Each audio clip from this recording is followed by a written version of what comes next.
The only shortcut to life is to never miss a day, because sometimes you get lucky, and you'll never miss a lucky day if you try every day.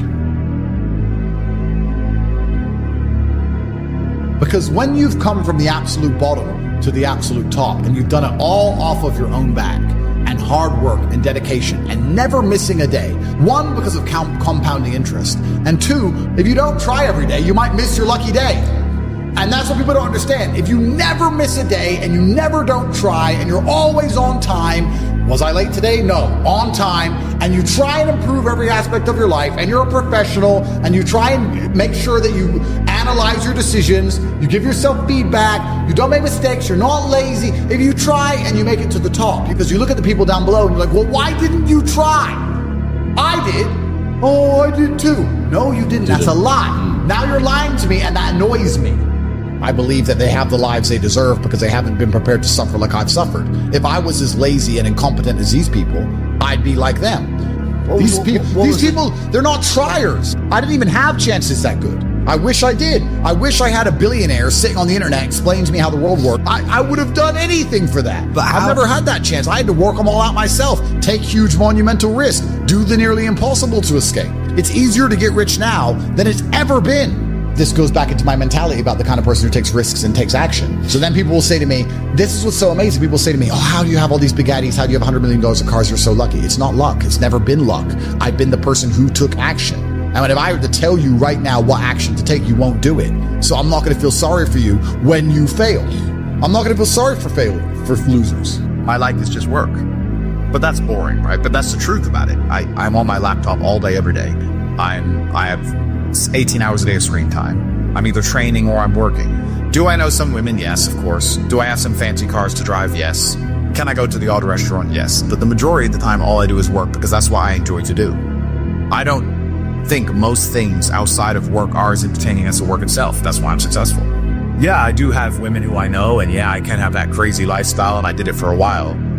But I wouldn't even say it's empty. You know, people get successful and they start to say, oh, I'm above that. It's empty. It's empty. It's vaporous. That's true. I just don't think it's as fun as working.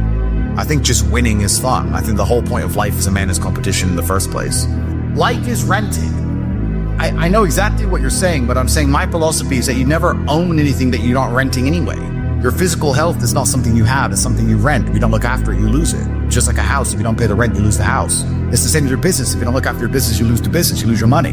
The same with women. If you don't look after the women, you lose the women. So do you have to sit there and attribute value to each thing and work out, is this worth the extra seconds in the day to maintain it? And if I'm going to do anything, you're going to optimize it, right? Isn't that life?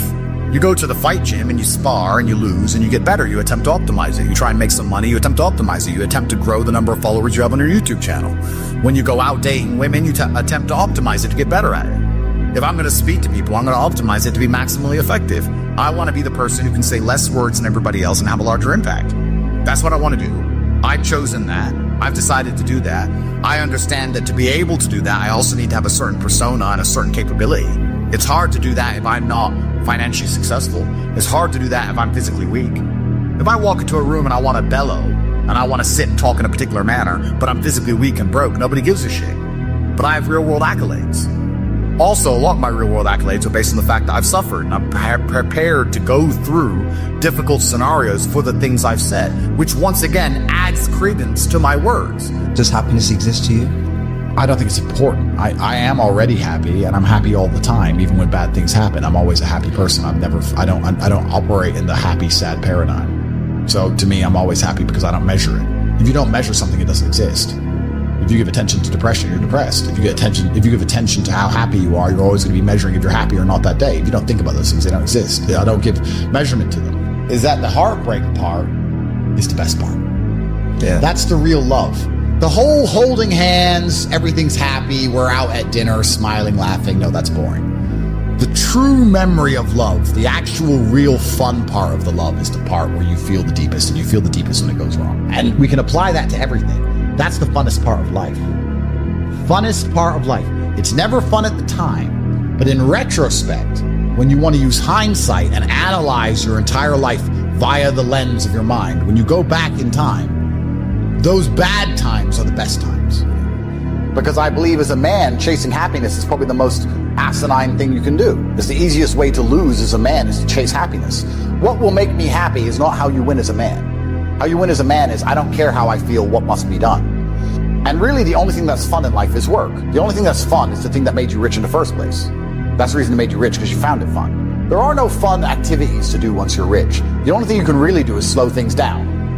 So a poor person has a 1 hour lunch. I'm allowed a 4 hour lunch. Great.